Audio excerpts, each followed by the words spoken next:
You are listening to the VCast.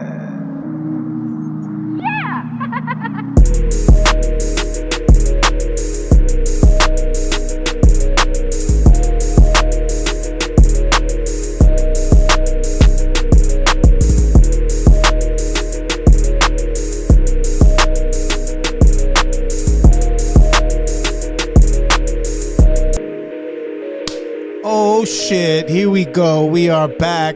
One more episode to put in the can. It's the VCast. I'm Vic Cedeno. I got the homie JLat with me. What's up, JLat? What's up, Vic? How you doing? I am fucking chilling, bro. Me too. Me too. I'm really tired.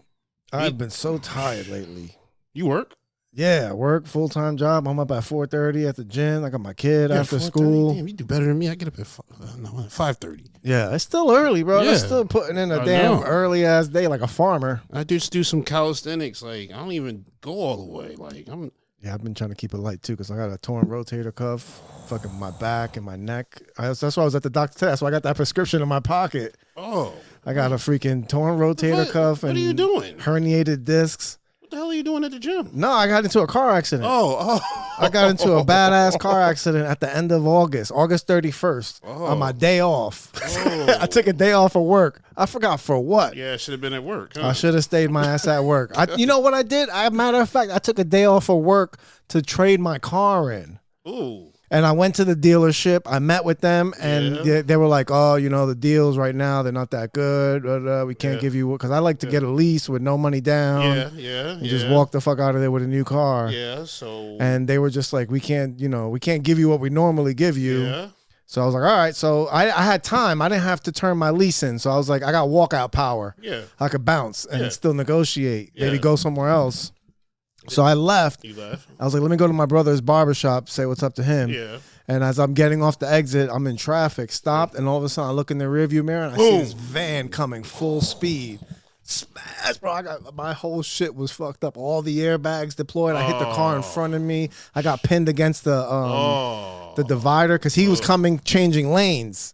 He swerved out of his lane because the car stopped short in front of him. Yeah. And then he came into my lane and fucking battered me. And I was all fucked up. My watch band exploded because I had my shit like this. And then I had this shoulder like this. And I was looking to see why there was traffic at 11 in the morning at the exit. I'm like, what the heck's going on? And because I was like this, my shoulder got jammed. Ooh. And fucking tore the rotator cuff here, and then my hand like this. I went like this, and I got like I was a dodgeball. You braced I yourself. braced myself. I was like, and it hit me, and then the airbag hit me so hard in the wrist that it exploded my watch band, and my freaking watch went flying, and then my phone went flying, and I'm like all discombobulated in the car. Everything was bright. It was a beautiful day too. It was August 31st. And everything was just super bright. I couldn't see. I was concussed. I didn't know I was concussed until later, but I started seeing smoke, but it was dust from the airbags. Yeah. So I thought the car was on fire. So right away I go to open my door, it's jammed. Yeah. And then I'm pinned up against the guardrail, so that door is jammed. Oh. So I like Bruce Willis in Die Hard. I fucking with one arm I boosted myself into the back seat. And then I reached over to grab the back seat door, and when I tried to open it, then I remembered I had child locks on for the kid, so I couldn't get out the back seat.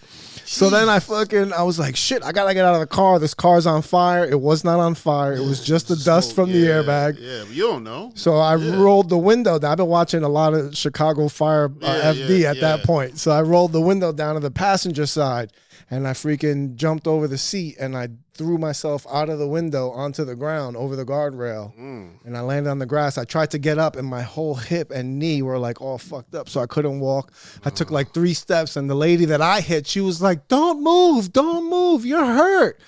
And she told me to get down, so I got down, and I laid in the grass, and I was just sitting there, and I couldn't see a fucking thing, and they were trying to talk to me, and I couldn't talk. They kept asking me questions, the lady, and then I heard the dude that hit me came over, and he was like, I heard him on the phone, and he was like, we off the highway. I was like, oh no, he can't speak English. They're never gonna fucking find me. Like we're fucking done. I'm done for. Oh. And I laid there in the ground with fucking those damn lantern flies. Shit. All over me. They were on the turnpike, bro. I was wearing white too. I'm wearing gray sweats with white and white Air Forces. So all I see all over me are these little fucking colored fucking lantern flies. And I'm like, this is disgusting. And then the fireman got there and he's like, thank God I'm wearing my gear. And I'm like, hey man, aren't you supposed to put like a jacket over me or something? Like, or do I have to be a fucking woman in distress for you to put a jacket on me? He's like, nah, man, you'll be all right. The ambulance will be here soon. They took me in a fucking ambulance. All the way to fucking Hackensack Hospital. My car was totaled. It was on 80? Mm-hmm. Getting off at Leonia. Leonia exit over there by Teaneck. Oh, before the bridge? Right before the bridge. Yep, over there. Ouch. Fucking. How'd you roll the window down? You left the car was still The car was still on, yeah. I heard that. Yeah. That one thing I heard constant was the beeping. Beep, beep, beep. I fucking car was like, I'm fucked up. The car was crying. You should turn the car off. Yeah, I was like, I didn't fucking know nothing. I I just dove out of the fucking car. First thing you want to do is turn that damn car off. Yeah, so in case that shit blows up. But that's why I was like, I got to get the fuck out of the car. That's how you got out the car, though. Yeah, I was worried about the fire. Yeah. I seen too many episodes of Chicago Fire where shit goes wrong. Yeah, I learned that breaking a window, like so many people get, run off the road to the water. They try to open the door, you can't. Can't open the door. The fucking stuck. electric goes out. You can't do shit. So you got to get like so I keep a boxer knife. Oh, okay. One of those big ones, or a screwdriver. Yeah. And you bang the window out with that. Yeah. That's why I keep a big ass screwdriver in the front seat with me. You know what else I found out? What? That I saw on this one of them survival Instagram reels. They were saying like tips on getting out of your car. Yeah. The fucking seatbelt buckle can break the windshield. Yeah. If you put the thing like that, it'll shatter the windshield. Oh, yeah. I didn't know that shit. I was like, damn. Now I have no excuse to have weapons in my car. Yeah. You know, I got a collapsible baton. I still do lift, so I keep that damn box cutter. Yeah, no, you can't have a fucking gun, in Jersey. I know. Well, you know what? They got a little bit more lax with the law now. Oh, you can drive with a gun now? Well, no, you can get the open carry. They opened it up again. The Supreme Court said the New Jersey's law was unconstitutional. See they'll see what they do like in D.C. They made it unconstitutional, but what DC does is say you can't have a gun near this building, near that building, a government. It's everything, and it's everywhere. Yeah. So you can't have a gun anywhere. Yeah. So they just made it so you can't have a gun. Anywhere. That's how they get the drug dealers too, with them goddamn school zones. Yeah, school zone. Yeah, there's a school here. There's a school. It's fucking New Jersey. There's a town every 5 miles. A new town. So there's a school everywhere you go. Everywhere you go. That's how they sent me to prison on the mandatory minimum. Oh, it's the fucking school zones because they're every 1,000 feet. Yeah, you can't piss anywhere because guess what? Pull your dick out, you're by a school. You're being Even if you're taking a piss, that's just. I read that shit. I was like, are you fucking kidding me? I think I know somebody that happened to. Yeah, if you take a leak and there's a school nearby and a kid could have saw you, that's your ass. That's your ass. That's I'm saying, like, well, what do you have to pee? Like they said, you're better off pissing in your own pants, especially in some places. Right? Then you just because then they'll think you're homeless and they'll give you a fucking cell phone and an apartment. Like you trying to piss with a job and they fucking lock you up. I actually got into it with these, this feminist chick because she was making a big case about breastfeeding in public. I said, okay, that's cool. How come I can't piss in public? She's like, that's disgusting. I'm like, what's disgusting about it? It's natural. It's a fluid. It's a toxic fluid I have to get rid of. I can't keep it in. It destroys your bladder. Yeah. And if I pull my dick out somewhere, I'm going to get arrested for it. Yeah. No, it's pee. It smells like pee. No, I mean in the grass. It's not like I'm hard. Yeah. Pulling my dick out. Yeah. I'm not talking about peeing on the concrete where the smell. I mean in the grass where animals do it all the time. You go to New York City, they got dudes that straight cock over garbage cans, bro. They set up on garbage cans like crows. Yeah. And just fucking shit in the garbage can. You can't go to shit. And you can't. Yeah, and in New York, you are fucked. Yo, it is so gross. You are fucked in New York. Like, I found a trick. Hotels. I went to a hotel. I used to go to this club called Shadows back in the day, and I had to piss like a racehorse once. There was a Holiday Inn around the corner. Thing about it is you got to walk in there like you already got a room. You can't be like, hey, can I use your bathroom? Like, they'll be like, nope. You got to walk. I walked in there, and I went downstairs to the bathroom. I pissed, and somebody was knocking the door, And it was one of the hotel views like, hey, you're not supposed to pee in here. I was like, well, what do you want me to do? Take the piss out the toilet? It's already peed. Like, what the fuck? Like, yeah, too late. Yeah, it's too late. Like, too late. I remember that for next time. Yeah, get the fuck out of here, man. Yeah, you brought up breastfeeding. You know that they're exploiting that on Instagram now. Oh, yeah, these chicks, yeah. To show their titties. To show their titties. Bro, what? How bad of a hoe do you have to be to want to show your titties so bad you buy a fake baby? Those babies aren't cheap. Those fake babies are fake? like. I thought you were real kids. No, they got fake. That's the whole thing, bro. They look so real. Really, bro? They look so real, and I see these videos because people send them to me and shit, and then I look in the comments and I hear people arguing in the comments of whether it's a real baby or not, and then you look at it and you study the hair, and you're like, oh yeah, that hair is planted. Wouldn't it be cheaper to use your own kid though? No, they don't have kids though. Oh, they don't have kids. They just have big ass titties that they want to show and promote their OnlyFans. Oh wow! Because that's a big thing. It's dudes are they're paying, struggling single mothers or something. Nope. They're just struggling single hoes. That's what they are, bro. And they pay. God damn. They get paid by dudes that want to see women breastfeed. Like that's a kink. They got a Pornhub for that. Yeah, like you could just watch videos. Bro, I never. You know what OnlyFans gives you? It gives you access. Because girls, like one of the things they all say in their bios is, "I answer DMs here." No, they don't. And they the funny thing is they hire dudes. They hire bots. They and call shit. them chatters. Yep, you're talking to some dude in India. That's and shit. what Andrew Tate was doing. Oh, yeah, that's what he was doing. He hired people to talk. It was a whole thing he had going. That's the fucking scheme. Yeah, that's what he did. He had chicks doing webcams, and he had people hiring to talk to the dudes that reached out to them. Oh my god, that's why I never liked Andrew Tate. You're chatting with fucking some dude in Pakistan. Yeah, he talk all this shit about men, but you fucking use men too. You use horny men like OnlyFans does all the time. He's abusing the weak of us. Yeah, yeah. Damn, I didn't know that shit. I thought I knew about the webcam shit that they tried to get him for trafficking for. Yeah, he had all kinds of fucking get rich schemes trying to get dudes to sign in on and all that shit. He's singing a different tune now because of the federal charge or the charge he got out in Romania. Yeah. That shit is wild. Yeah, I saw that shit. Bro, they could just lock you up, take your shit. Yeah. And fucking for the investigation. Yeah. Just for being, it's like if they have charges, well, not even charges, they think you committed a crime, they can lock you up. Yeah. For months if they think. That's fucking nuts, bro. That's nuts. It's nuts everywhere. Everywhere, I feel like it's like that. All the shit that could happen to you. Yeah. But you know what? That's the shit that minorities have had to deal with forever. Yeah. And now it's like, nah, white people could get it too. Yeah. Well, now this shit is spreading. Guys. Yeah. That's true. Now, let me tell you something. You've been on your fucking Kevin Samuel shit on Facebook, and I have been a fucking audience member. I've been loving the comments. I went from religion to politics to relationship. I'm always getting beat. I'm always getting it with people. Now feminists, I'm getting it with them because. But I've been a fan, not of Kevin Samuels, but of, I don't know, Shahrazad Ali. You ever heard of her? Mm-mm. Oh, she wrote this book in the 90s called The Black Man's Guide to Understanding the Black Woman. She went on a talk show circuit. Go look her up. She was. They had a section about her on A Different World. Oh, in A Different World back in the day? Yeah. She had the whole thing. The Black What's her name? Shahrazad Ali. All right, what's that? A Black Man's Guide? Right, to Understanding the Black Woman. Black Man's Guide. To Understanding the Black Woman. She wrote this book. It let shit on fire. Put it in my search history. Yeah. A Black Man's Guide to Understanding a Black Woman. Oh boy. Yeah. And she has a part in there where she says, a woman needs a smack because of the way your tongue is. And that Geraldo, all of them, they tried to get on her about that.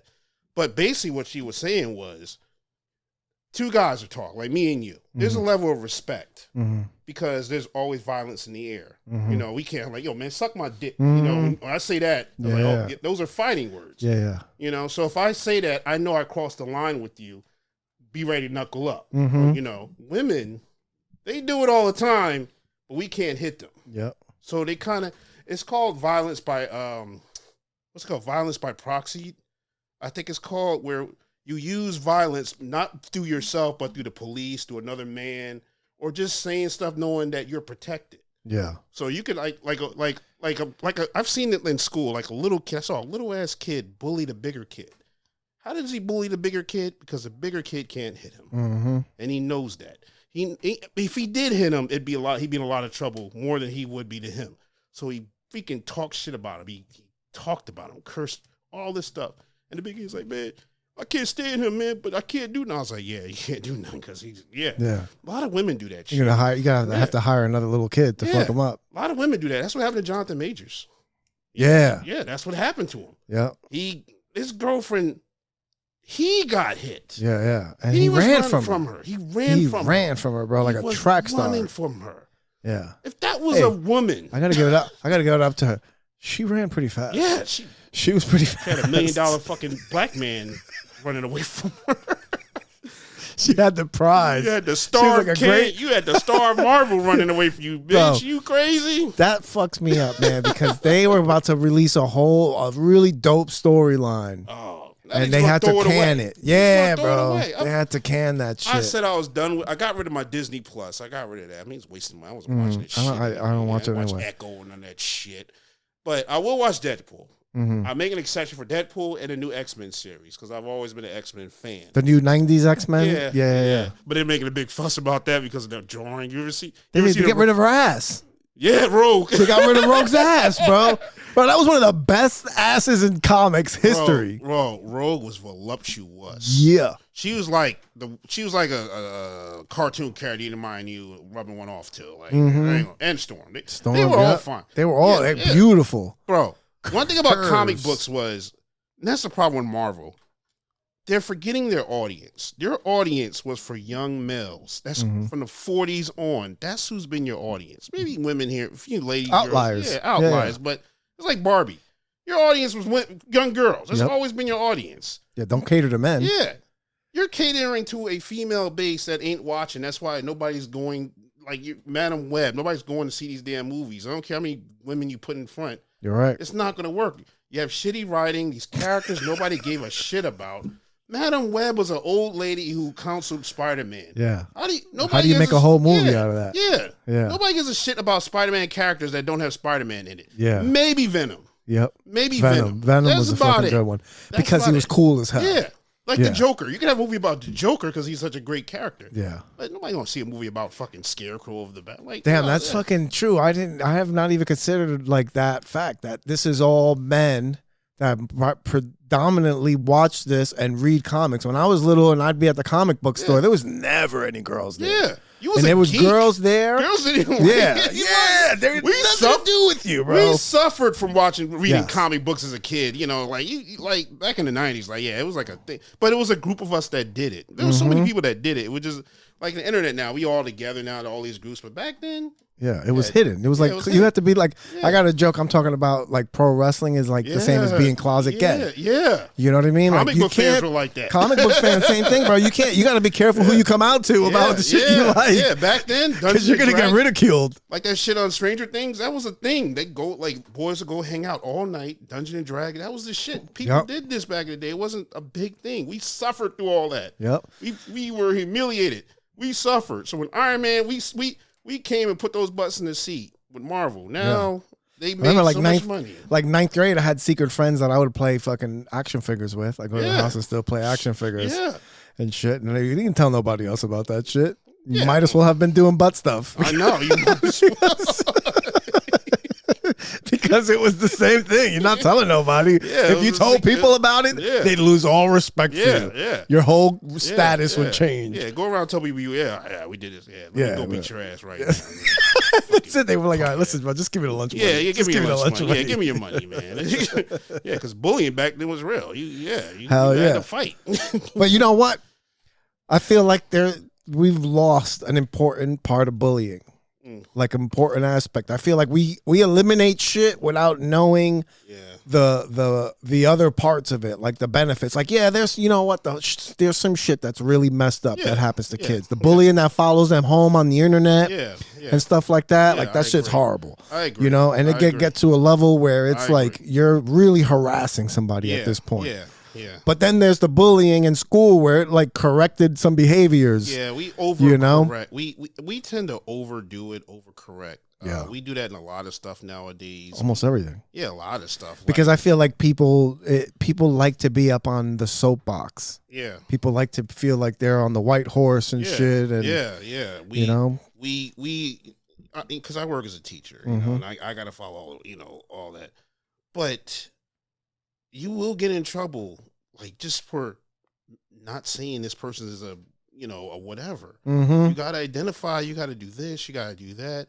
And it's hard for something you've been ingrained with your entire life to just change up like that, like pronouns. Like, I get it. I get what you want to identify, but you got to understand, somebody who's 60 years old, who's only been calling he's and she's and men and women, you can't get mad and sue everybody because he forgot this one time. Yeah, you can't force it. Yeah, you can't force it. It's not natural. It has to be natural progression. It's not natural. No. So this is all new. This is all in the past 10 or 15 years. Like you got to give some leeway on your side. Like, you want people to respect you and who you are or whatever. You got to give respect to the other people and where they're coming from too. Yeah, it's not bigotry that somebody just can't identify correctly. Keep forgetting. Yeah, it's like, first of all, there's like 80 different ones now. There's a new one every week. And some people aren't gonna fucking like you, and they're gonna want to do it. Yeah, and it's not the same. And it's their right. Yeah, it's not like, I don't think it's hateful. I think it's insulting. Yeah, for sure. Yeah. It's rude. You know what I mean? Call people whatever they want. Yeah, 100%. If you're like a respectful person, and you're not, and you're like, hey man, I want to be identify as a woman. Can you call me, like, when you would? Yeah, like, hey, no problem, man. No, you got it. And then if I mess up, oh man, I'm really sorry. I didn't mean it. All the time. 100%. I have no problem with that. I have no problem with that either. I'm not. But then when you you have to do it, or you're a fucking Nazi, it's like, all right, you lost me now. Now you lost me. And guess what? I am a Nazi. Yeah, when you want to call names, you want to do this. That you're being detrimental to your cause, because now you're just trying to isolate. You're kind of bullying yourself, because now you're calling people a name. You're trying to make people feel ostracized because they're not getting down with your thing. When most of us want peace, we want peace. We're having a conversation with somebody. We don't care. Yeah, we don't care. I don't care what you want to do. It's not a big deal with me. Yeah, if I'm sitting down and I'm talking to you, you want to be like, oh no, I know you're a man. You have a penis. Hell no, I'm not doing that. Like, no. Yeah. Now, if you want to, you want to do something else, and be like, hell no, whoa. Don't fucking trick me. Yeah, either. Man. That's slow down. Yeah, don't trick people either. That's another problem I have with them. Like, you want this treatment, but here and then I read these stories about them trying to trick dudes into getting intimate with them, and then when they do it, you blackmail them almost. Yeah. So you're kind of defeating your own cause when you're doing stuff like that. Like what happened to Chingy. I don't know, you know the rapper Chingy? Yeah, I remember Chingy. What happened to him? He took a picture. He did something with a trans person, and that trans person tried to extort him or something like that and ruin his career. Damn. Ruin his career. He never recovered. I mean, he was a horrible rapper to begin with. Yeah, he had one song. He had one song. Should have sucked Diddy's dick. That's what you should have done. You should have taken Diddy's dick. Damn. It's fucking wild out here, bro. I feel bad for Diddy, man. Kind of, but not kind of. I feel bad for him because nothing is substantiated, I like facts. Yeah. I like things to be, because really what happened is a woman, he was with all these years. Now they broke up. Now she's saying all this stuff about him. He did this. He forced me to do that and all this. Now, his problem was he paid her up to shut her up. Well, he didn't pay her. The insurance company did. But That's whatever the problem. whatever the case was, he didn't fight it. You know what? No, you know what it is because he's an executive of his company. Yeah. When she dropped the lawsuit, she was really smart. She didn't sue him as a personal. She sued him as an employee. Oh. Right. So she sued him as an employee. So the executive of the company has two insurances. They have a liability insurance and then they have an executive insurance. The executive insurance, both insurances are managed by the same company. The executive insurance, what happens is they are the ones that are now the deciders of the case. Now they're the decide about settlement and everything. The insurance does. So when the insurance reviewed the facts, like oh my God, like the discovery of the case and everything, when they had all the evidence, that's what I'm trying to say. When they looked at all the evidence, they were like, oh no, we got to settle this right now. And they settled that shit in 24 hours. And they also made Diddy step down because they're like, if you don't step down, we can't insure you no more. And that's why they had to make him step down. It's because he was fucking insurance. Oh, so he really had no choice. Yeah, he couldn't do shit about it on his own company, or else you don't get insured. And you're a public. I don't know if they're a publicly traded company. Shit. But either way, you're not going to get any insurance. Revolt. Yeah. You're not going to get any. You're not going to get any more insurance. Shit. And then you can't operate. So that's how they fucking. That's why her lawyer was really smart for suing him like that as an employee. Bro, if you a dude now, just go under an assumed name, be the ghostwriter. Try Brother Love, Diddy. He tried to change his name a bunch of times. No, just don't be public. Like, if you're public and you're a single guy, you piss off a woman. But so many people are coming out. Yeah, now, just that his security. Yeah. That chick from Uptown Records. Yeah. And then she was like, she was like that. The stuff he was into was so bad that she's like, look at everybody else that was part of Uptown Records. The whole executive, they're all dead. And they all died under like fucking weird circumstances. They said Kim Porter, the security guard said Kim Porter witnessed Diddy fucking a dude on the yacht. She walked in on him, and it was the first time that she found out about it.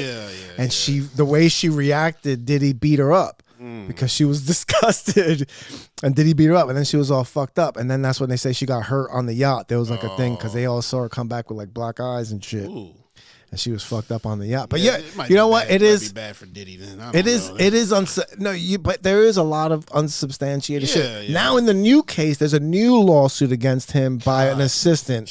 And he names in the thing. He names a rapper that fucked Diddy from Philadelphia. Is that like Meek Mills? Yeah. They don't name him, but they're like, they call him the rapper, and then on a footnote, they're like, the rapper is from Philadelphia and used to date Nicki Minaj. Might as well just say his freaking name. That's how it's named in the fucking court documents, serious? bro. Might as well just say his name. Oh my God! And I just saw this. Andrew Schultz joke where he's in Philadelphia, and he says something. He's like, I'm not gay. I'm not like Meek Mill or anything. Like everybody's like, oh shit, and he goes off on this whole. But he mentioned that Meek Mill had the worst defense for somebody that's accused of being gay. It's like he went on Twitter and was like, nah, I love pussy. I don't care about pussy. He's like, I love pussy so much that I'll fuck it even when it's on his period. And and Schultz is like, well, the only people that think that's disgusting are gay people. One of the go-to attacks on any man or male or masculinity is to call him gay. 100%. It's always that. I hate it. I hate his that. I don't even like doing it. Like Shannon Sharp. Yeah. Shannon Sharp blew up with the Cat Williams interview. You know, they blew him up. Shay, Uncle Shay, and all that. Nobody ever talked about this guy being gay when he played with the Broncos and all that. Nobody ever said shit. Now they got all these pictures. And this is the problem. When you become famous, anybody can just take anything from your life. Anything you said, video, snapshots. And now they got pictures of this guy looking, feminine. Suspect. Yeah, but it's a video. It's a snapshot. Yeah. This guy got two badass hips, Oh, yeah, the way he got out of the car. His hips are all over the place. Like, he actually has to back it up like Juvenile, because the way his hips are. And the purse trend doesn't help. The male purse trend shit, it doesn't help. Yeah, There's a lot of bags that I could see men rock. Like I see men rock the fanny pack like that. The fanny pack, and those tight packs like that. I remember in the 90s. Acceptable, those. But then there's like the ones that are just straight up thin. Even in the 90s. That shit had about a week. It's like niggas go like, wait, a fanny pack, nigga. But they got the thin ones. Yeah. With like the if you have to have a thick strap, bro. You can't come in with the little thin strap like that. That's a fucking purse. Yeah, that's a book. I need a book bag. Fuck that. A book bag. Two straps. 2 straps on my around back. the back. I don't care if I look like a 4th grader. Give me a damn book bag. That's what I'm rocking. Yeah. I'm rocking. That's how they got Kevin Samuels to talk about him. He had a purse, but he had his purse like a chain with like a thing on it. He did some modeling pictures. And he addresses on the show. He's like the Kitten Hills and all that. And he got a lot of gay rumors. You know, they try to show a picture of a dude in the bed. Anybody fashionable is fucking gay. Or if you say stuff that people don't like, you know, they'll call you gay, or they'll say you're a woman beater, or it's for a guy to be in a public sphere. You have to be so careful now. Yeah. You know, you can't, even in your past or what you say, because anything you say. I remember I got into it on Facebook in this group. Woman came on there and said, this guy is doing this over here. And I simply said, what happened? I'm just asking a question. She said, a woman told me that this guy, and I was like, wait a minute. So a woman told you something and you're putting it out in the public and you don't even know if it's true? And that's all I said. Mm-hmm. Oh God, you know, I became a fucking abuser, sympathizer and all this shit. I'm going back and forth. I'm like, wait a minute, what if she's lying? There's a possibility she's making this shit up. Yeah. I'm not saying, and I'm saying, if this happened to her, she needs to speak up and come clean and say what happened to get this guy in jail if he's doing this. I'm for putting these motherfuckers in jail. I'm doing more than you. I don't want these guys in jail. They're like, oh, well, no, you want to, and this girl, you're a black man, you want to call the cops. I'm like, wait, what? How else do you deal with them? Yeah. What do you want? You want me to go to jail? Yeah. Fuck. You want another black man in jail? Is that what you want? That's how you put people who do this. You put them in jail.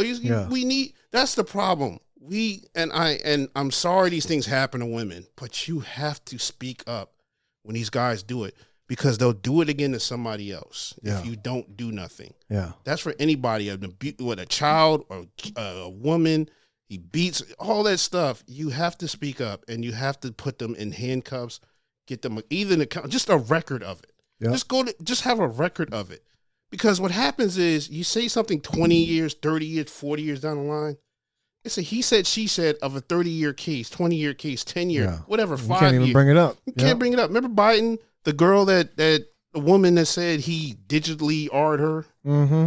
She can't tell when it happened in the Capitol, where it happened. Yeah.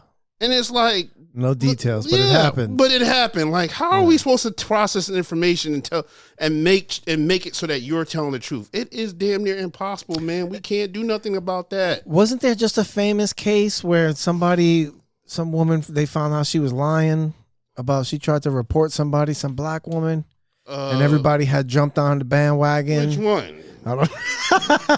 You got the case. I don't remember. You got the case in Florida where he had a dude shoot up the football player. I forget the guy's name. Where he shoot up his house because I think she said he assaulted her, and she called her people, and they shot up his house, and he killed the dudes and was on trial for killing the dudes that shot up his house with his mother in it. You have that case. And the woman's on the damn stand lying, and nothing happened to her. You have the Brickgate girl. Is that what you talking about? Brickgate, yes. Brickgate. That's the one. Yeah. Oh, and I put her at, and they talked the shit about me. I'm like, no, fuck that. She lied about getting hit with a brick. Everybody that said anything about it, they went after him. And then it came out. It was true as fuck. Yep, and it was crickets. Yep. Fucking crickets. Nobody had shit to say. That's the problem. Is because it's just like if you say something bad about somebody in the newspaper, they're not going to come. If they make a headline news about you, they're not going to put headline retraction. They're going to put the retraction in a little blurb and like page. NBC 8. News did a thing with the chick who got hit with a brick. They had a thing. They say, oh, well, she's not lying because she had medical records. She went to the damn doctor with a damn swolled up face. Nothing else. But they posted her story in NBC. You know, and they never like, oh yeah, she's telling the truth. She went to the police and all that. Believe all women, bro. You know, now she's about to go to jail for making a false arrest, false what do you call it? False statement, false report. Yeah, she getting the fucking $40,000. She collected $40,000. She getting the Jussie Smollett fucking treatment. She got more money than a dude who actually fought for a woman and died. They actually had gave a GoFundMe for him. Do you know this woman collected more money than he did? He's dead for protecting a woman. He's not getting anything. Yeah, I hate the fact that I'm expected to just protect a stranger that I don't know. Mm-hmm. I tell women, you want protection, get a fucking husband. Yeah, or your dad, or your brother, or get a gun, or do it your damn self. I am not get a gun your or a pit bull. I'm not your damn protector. I'm just, you know, if I can help it, I will. But I'm not going. You know, if I see 8 dudes jumping you, I'm not jumping in that shit. I'll call the police. Yeah, I'll call the police. I'll do something like that. But I'm not being Superman. Nah, fuck that shit. I saw a video online. There was like an altercation at the gym, and this fucking dude was like, he was a big dude too, and he's like trying to get at this little girl. Yeah, he's trying to get at her. He's like, nah, you don't put your fucking hands on me. That's where the video starts. The guy's already fucking livid, trying to get around these dudes. Yeah. There's like 4 guys trying to block him, and the girl's in the back popping shit still, like right? she Talking shit. Yeah. And apparently she put his hands on him because that's all he kept saying. You don't fucking put your hands on me. Yeah, you don't put your... And he finally got around the group, walked up to her, and she was like, and he was like, bam, bro. He slapped the shit out of her. And everybody was like, oh, was shit. Was that the Russian dude? I think it was a Russian dude. No. Oh, okay. No, I think he was black, but he might have been Haitian or something because he had a deep accent. Oh. And he was telling like, you don't fucking put your hands on me. And he fucking, bro, he slapped fire out of her face. She took it. She ate that shit like a fucking champ. And then he backed off. Everybody got in front of him. But everybody was arguing in the comments like, oh, you got it. All these guys standing around, they didn't do nothing. Yeah. There was all people in the background. I'd be that background guy too. Yeah. I don't fucking know the situation. I'm not going to go jumping in fucking Captain Save-A-Ho and get stabbed up or some shit. She's with him. Yeah. I saw a dude beating. Meanwhile, they'll be back together again. Yeah, and you're the asshole in the hospital or some shit. I was on Lyons Avenue in Irvington getting gas somewhere by that strip club over there. I wasn't in the strip club. I don't know that. But I was at the club down the street, Marlowe's, and I was getting gas or something over there, maybe getting a Black and Mild back in the day when I was smoking. This one was like beating this woman. We were just watching.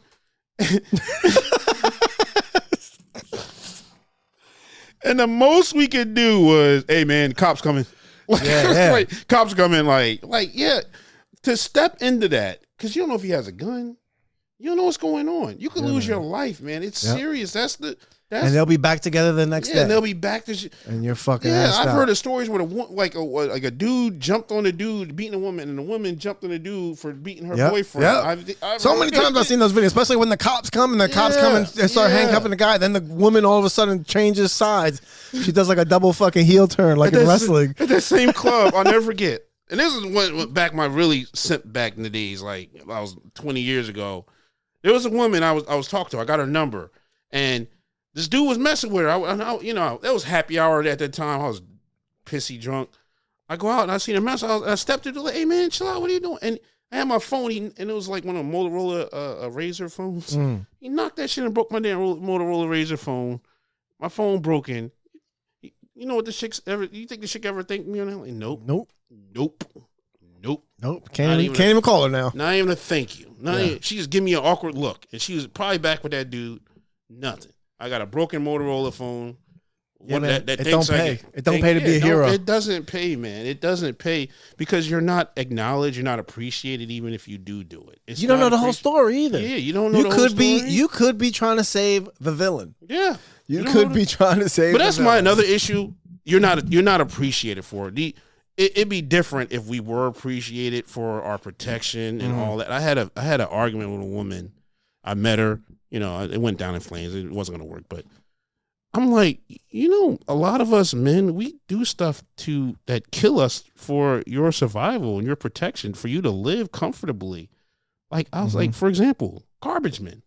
The dude, I'm not talking about the men that ride the truck. I mean the men that ride on the truck. That I saw one, he's hanging on it, and the car is like probably about an inch away driving by. I was like, damn, if that driver move slightly over that. Yeah, you lose a leg or some shit. Yeah, and these dudes, they jump off these trucks, they pick up garbage, smell people's dirty garbage all day, lift pounds, 20, 30 pounds every time they do this. And she's like, well, women do it too. I was like, oh yeah, how many women you seen? I saw 2 women, these 2 stud women. I've never seen a female garbage. I've never seen a I don't say that they don't exist. I'm not saying they don't exist either. It's very rare. It's very rare, but we have to make the exception there. So she didn't want to just say, we do all this stuff that helps the world. I think feminism has fucked women more than it's helped them. It has.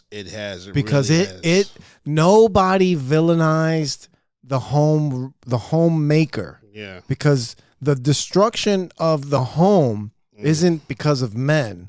The destruction of the home is because women left the home. Yeah. Women wanted to go out and work. Women they made it seem like that wasn't a noble job. Yeah. You know what I mean? Yeah. And they you ever watch the show Mad Men?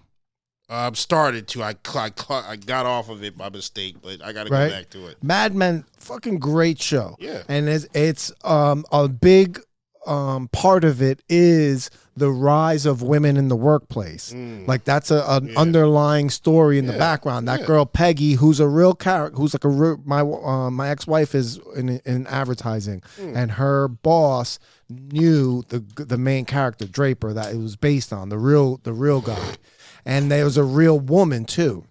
That girl Peggy, she was like a pioneer in like a male-dominated space, right? But the guy's wife and all the housewives, when they were around the woman that worked, they were like jealous of her. Right? They saw it as some sort of freedom, and they didn't appreciate what they were doing. They didn't understand the importance of what they were doing. Way, in my opinion, more important than the woman in the workplace. Way more important. You know what I mean? You are teaching your children. You're providing nutrition for them. Yeah. You're holding the whole household down. You're holding the guy down. That's a very important job. For sure. That job there is so overlooked and underappreciated for the women who do this. My mom, she worked, but she also cooked and cleaned the house, and I appreciate her every moment of my life for that. They hold things together. Most of all families like that go to family reunions and everything is based around a strong matriarch. You know what I mean? A grandma or something like that, and that's like gone. Women outlive men all the time. Most men die before their wife does. So the wife is supposed to have the home and give it away to her children. But so many women now are just. I was watching that. Oh, Jesse Peterson. I don't agree with him politically. You ever watch Jesse Peterson? He's a fucking rude dude. That guy is hilarious. He reminds me of Uncle Ruckus from the Boondocks. Like the way he talks sometimes, like the blacks. What are the blacks? I'm like, what the fuck is wrong with you? Like, aren't you black? What the fuck? Yeah. He blacker than the ace of, like he blacker than the ace of spades, man. He was talking to Amber Heard, and Amber Heard, oh my God. They were having this conversation, and she was just like, dumb, like just slut walking shit, and he's just trying to tell her, like, look, you're out of place. Like, no man wants you for being a slut. They want to fuck you and all that, but they don't want There's you. no long-term value in it. You're not going to have anything in the end of the day. She's like, well, I have my masturbation. Like, that's not a flex. You masturbate because there's nothing else, going on. Like, that's not a replacement for a human being next to you. You can't build a family around that shit. That fleshlight will not come for you when you're fucking. It's not going to be there. When you're 80. It's not going to be there when you're 80. It's just nothing there. So you're just holding on to your own self, like your own selfishness. Selfish, exactly what it is. That's a problem with people now. We're just selfish nowadays. We only think for ourselves. We don't think family first. We don't think any of that. Everything's instant gratification. Yeah, it's just instant gratification. We want it now. We want it here now. We got all these. Man, I like how everybody's connected, but it's coming at a cost. Like I was trying to get with this chick who's in the lifestyle community. I don't know if you know the lifestyle community. You know what that is? Swingers. Okay, yep. They call it the lifestyle and all that. Yeah. And I'm thinking to myself, I've been trying to get with this woman for a while. Finally got with her. Well, not even get with her. I met her, got her number, And there's a few. I even dated one before, but you know what? They can't pair bond, and I realized that. I said, wait a minute, what are we gonna do? She's not gonna want to just go on a regular date. She's used to having orgies and with other women and all this other nasty stuff. Why would she just want a regular? Because that's what I do. I'm not into all that. I tried it once. It's like, ugh. Yeah. Johnny Hollywood actually tells this great joke. I was trying to remember this joke. You ever watch? We've ever watched orgy scenes on Pornhub. Nobody ever realizes the smells. And I've been in them, and I've been to the. I didn't participate. I just went just to see what it's like, and the smell. Had funky bunch, bro. Oh my burnt god, rubber. That's the same thing with just a threesome. A threesome sounds cool. Sex is awkward, but it's fucking too much work, bro. When you watch porn, it's edited. It's chopped up. They're acting. I met a woman who did porn, and she said, "Yeah, when I'm acting, I'm not." Yeah, she's like, I'm yelling and screaming. I'm doing, oh god, you know. But it's fucking acting. Yeah, it's acting. It's not real. Yeah, man. I think that has a lot to do with it. Porn. I know. Even in my own experience, porn has like desensitized me to relationships that I was in. It will. 100%. When things were going downhill with my ex-wife, part of the reason why I was so comfortable with the disconnect that we had was because I was immersed in porn. So I was getting my kicks selfishly and there was no incentive for me to go back into and put work in. You know what I mean? And it's like, all right, well, if you don't want me, then fucking Kendra Lust does. I would I was thinking of, when you talk about Mad Men, I was thinking about BMF. You watch BMF? I heard of it, though. Oh, it's great. It's one of them 50 Cent drug dealer shows, you know. But he makes great television. He has some great shows. Yeah, some great ass shows. They're about drug dealers, but they're great shows. They're all about drug dealing. But yes. No, there's a group. Well, the main character's parents is a very nice looking woman and the father, and the nice looking woman. You know, they're poor and broke, but their kids are out there becoming drug kingpins. But he doesn't want any of their money. So the godfather has pride, but they're poor and broke. So the mother is working at a Wendy's, and she is not having sex with him. I repeat, not having sex. She's always an issue. I'm tired. I have a headache. I smell like a fucking the whole burger. Season 1. Yeah, the whole Season 1, no sex. He's just trying. I'm like, what do you think's going to happen if you're not having sex with your husband and he wants to have sex with you, and you constantly turn your husband down? Yeah. First, she finds Playboys or whatever, Penthouse or whatever inside his music. He's a musician, and she gets mad at him for having freaking porn. She gets mad at him. Like, then what do you think happens? He cheats. Now she wants a divorce. She wants to break up the family and all that. I'm sitting there like, now we're geared to be like, oh, he's an asshole having sex with that woman and all that. But you're not having sex with your husband. A man has needs. You sign up for that. I think they also don't really understand how stupid we get when we don't come. Yeah. How easy it is for us to make bad decisions. Yeah, exactly. Yeah. You ever fucking think about doing something and then you jerk off? You're like, that's a terrible idea. Or when you get with a woman and then you finish. Yes. That is the line. Oh my God. I tell him all the time, that is the line. If he stays here and cuddle with you, he's your one. He wants to be with you. If he gets up and leaves, he realized he made a mistake. Oh, I gotta go. Oh man, this bus getting here in 2 hours. Oh man, it was good seeing you. Bro, I can't tell you how many times I've done that. But I've slept with a woman and afterwards I'm like, I gotta go, bro. I can't stay here. She's gonna like me. I can't give her the wrong idea. You gotta that post nut clarity is a the bitch. clarity is a bitch. Yeah. Oh my God. No, that's not to say you ain't gonna come back to her or not. Yeah. Exactly. You know what? Because you're gonna get confused again. Yeah, things are gonna get foggy. Yeah. But it's just certain, like if you just want to, or even if you want to just go again, like it was a good time. I just can't stay afterwards. I gotta go home. Yeah. So that's the problem. Like I was saying, she wasn't having sex with you. So what are you supposed to do? As a wife, that's one of your duties. Please your husband. Please your husband. He has needs. Yep. men don't get sex, or men get sex was the word. Men get sex when they can. Women get sex when they want. Yep. Yeah, and I was trying to explain this to a woman once I was talking to her. I was like, look, because they think we just get sex all. I don't know where did women get this idea that we can just have sex whenever. I know, it ain't no choice. That shit is hard. That's what Kevin Samuels always says. Yeah. Men control the access to relationships. Women control the access to sex. Yep. And children being born. Yep. They don't want to take that responsibility though. It's like when a guy commits to you, that's a bigger deal than you committing to him. Because when he commits to you, he is Xing out all the women he could possibly have that would be hard to get for him for you. If you're a woman and you're saying, I'm committing to you, big deal. You turn down sex all the time. Men opening the door for you is like offering to say, like 100% sex. Yeah, we laugh at your jokes. Yeah, Fake laugh.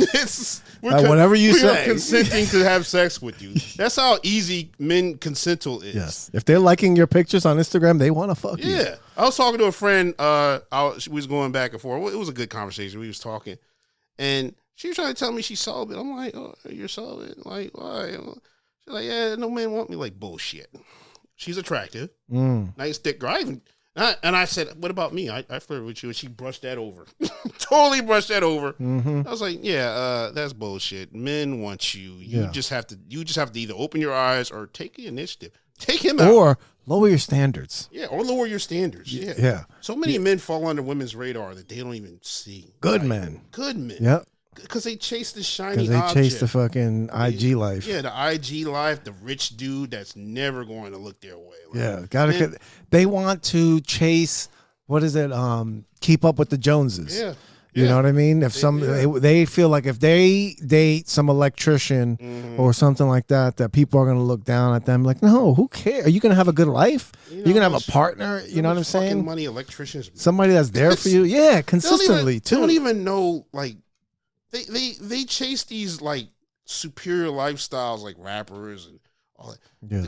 There are guys making millions of dollars who do regular shit. They just been doing it for a long time. Yep. Electricians, cops, firemen. They make some firemen clear like millions of dollars after like 20 years. Like bus drivers. I know a bus driver, he told me he makes $1 million. He's been driving transit for 20 years. He makes $1 million, over $1 million a year. Like, they don't see that though. Remember that chick, Ebony K. Williams? He said, would you date a bus driver if he owned the bus? Like, what the fuck? Are you stupid? If he owns the bus, you don't even own the thing you're on. You're talking about men having to own shit. Like, what is you like owning a bus? What does that mean? A bus. What are you going to do with a bus? Yeah, this is my route. Yeah. This is my route. What are you going to do with a bus? Like, not a goddamn thing. That's like you got to ride with. You can just drive a bunch of people everywhere if you need to. Like fucking De Niro in Bronx Tale. Yeah. Just a bus. Like, come on, man. So many men get overlooked. It's crazy. Like, and if they just lower their standards, it's not settling. No, it's not settling. It's what is there for you. You're gonna find something. You're gonna find a diamond. Yeah, a diamond in the rough. Yeah. But they always want everything. The guy has to be looking good. He has to be tall. First of all, men over 6 foot. It's like 20% of all men. Yeah. They don't even realize the numbers against them. Like 20%. You have no idea. You have no idea. $100,000 making guy. That's like 3%. What you're asking for is like, you're looking for a 4-leaf clover in an empty field. Yeah, like, it's like, and it's also the same like for dudes. Yeah. Like, because dudes want the unreasonable IG girl. Yeah, she don't want you with the big fat ass. Yeah. And like you have to. Everybody wants all these boxes checked, but nobody's willing to like go for attraction. And shit like that. Yeah, everything's very cosmetic. Problem with us guys is reality hits us and hits us hard and has no problem kicking us down the stairs if we fuck up. You know, we become homeless. That's it. Like, you're just gonna live on the street. There's nobody rescue you. Nobody cares. Women have safety nets. They can sympathy. Yeah, they can bullshit. They can bullshit for a very long time, and it'll just take life to really, really, knock on the door. And that usually comes at 43, 44 when eggs dry up. Yup. And your looks start to fade. All that makeup can't cure it. You know, all that. Then it's fucking Botox kicks in. Oh my god, your face looks fucking freeze dry. It's called the wall. I saw the best analogy I just saw the other day on why it's different for men to sleep around than women. And somebody got a cup and they filled it with water. I saw right? that. You saw that? And they were like, all right, you see this cup. Now, if you get dirt on the inside in the water, it's harder to clean up than if you just get dirt on the outside. You can just wipe the outside down and it's clean. And in the fucking water, you put something in and it gets dirty. That shit's fucking, good luck cleaning that shit. Well, yeah, but the problem with women is also, you want an attractive guy? An attractive guy who gets past you and your defenses, guess what? He can do that with any other woman. So more than likely, he's got options. Success with you, he'll have success with other women. That's why you're attracted to him. Yeah. So you want a guy like that, that's what you're getting. So don't be surprised if there's other women. Other women want him too. If he's a good man, other women are going to want him. Yeah. You don't want the guy that nobody wants. You want the guy that everybody else wants, and then you get upset when he cheats or does all this other stuff. You gotta be ready to share. You gotta be ready to share. There's only so many men. Men are going to get shared. You know, you're going to have to share men. We got to share. If you have a baby father, we got to share you. Yeah. You got to share. It's not enough people, you know, to go around. You know, you're not going to find that, you know, that shooting star. Oh, he's tall, he's handsome, got 6-pack abs, no kids, no baby mama. He's loyal. That ain't happening. That's not happening. Yeah, that's a lot of fucking boxes to check. Yeah, you know what's fucked up about women? They want you more when you're married. You know why they want you more when you're married or you got a girlfriend, you happy? Because you've proven that you could be a good man to a woman. They want that shit too. Yeah. They don't want you when you're damn single. They don't want to. You know why? Because they already see the potential. Yeah, they see the potential. It's like they already see. Messed up shit. It's messed up. I don't want to take a chance with this other guy. This guy, he can already do it. And women are catty off. There's a sister code, but when women want something, they want it. They will scratch each other. Women are haters. That's why. That's why nobody watches the WNBA.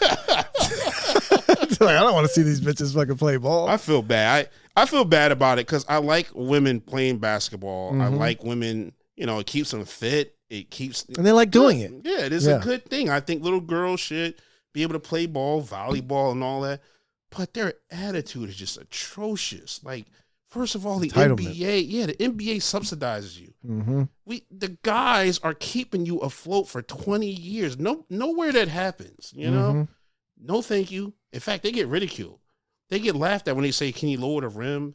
Or maybe do this, maybe, you know, they get laughed. They said, hell no. We want, and to say that we should make as much as you, like, what? Where's this money gonna come from? You're not making the sales. You're not making the sales in the stadiums, all that. Yeah, it's not going to happen. That's why I feel like the same way when people get mad about Major League Baseball players getting crazy ass contracts. I'm like, you know how much fucking money they generate for the fucking team? Historically, like billions. Historically, billions. They're not getting paid a lot compared to what the owners are taking home. And you're a 20-year league. Like, what do you expect? You know, how many years the NBA struggled before Bird and Jordan and all of them came along? They were fighting commercial. Yeah. The NBA players are flying commercial. Nobody knew who they were. Yeah, nobody knew who they were. Gave a shit. Yep. The only reason they'd be like, hey, man, you're a basketball player because you were 6'10". You stayed in shitty hotels, went across in a fucking commercial plane. That was a life before fucking Bird buses. And Jordan. Yeah. Before they became, you know, global phenomenons. Yeah, before the Showtime Lakers. Have you watched that show on HBO? Yeah.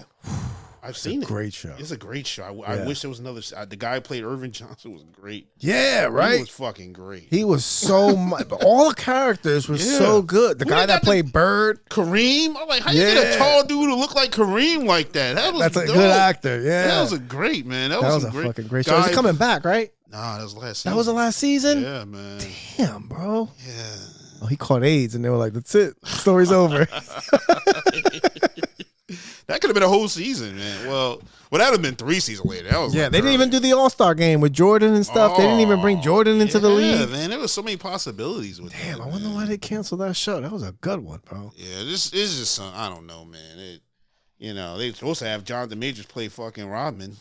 That's off the table now. Oh, that's why they fucking canceled it. This guy. No, he have his own. He's supposed to have his own movie, and he was playing Rodman. Oh shit! See, Rodman needs a movie. Yeah, Rodman needs a fucking movie. That guy's a character. I forgot who was just talking about Rodman. Oh, Shaq. Shaq had a story about Rodman where he was like, "Yeah, I remember that stinks story." And shit. And he was like, "This motherfucker be stinking like ass and getting the best pussy in the club." And he be like, "How the fuck?"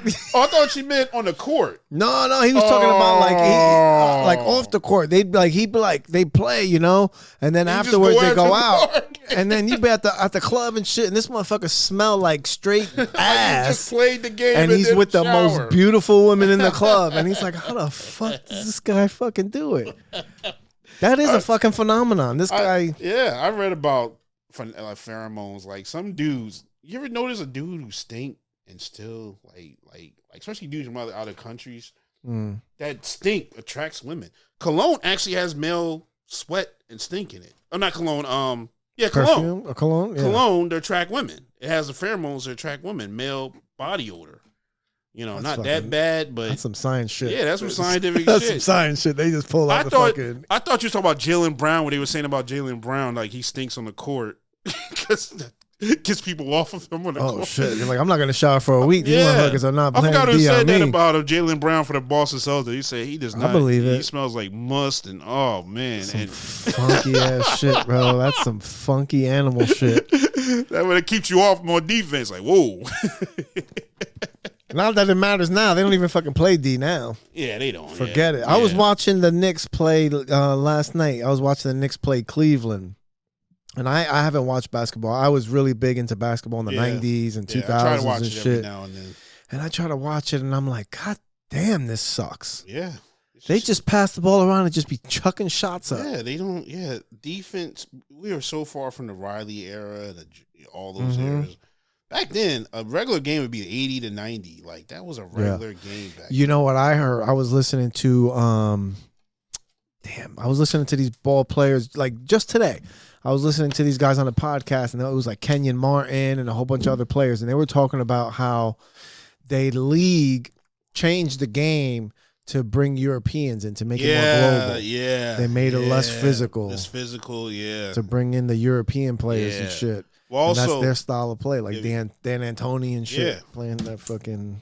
Yeah. Also, 7-footers. We had remember back in the 90s, we had Shaq, we had Robinson, Olajuwon, Ewing. They were all post up players. They stayed around the goal. Yeah, you don't see no post play. No, the 7-footers now play like guards. It started with Nowitzki, I think. I think Nowitzki started all this shit with 7-footer playing like a fucking European guard. player. Yep. Yeah, it's like the fuck you 7 foot.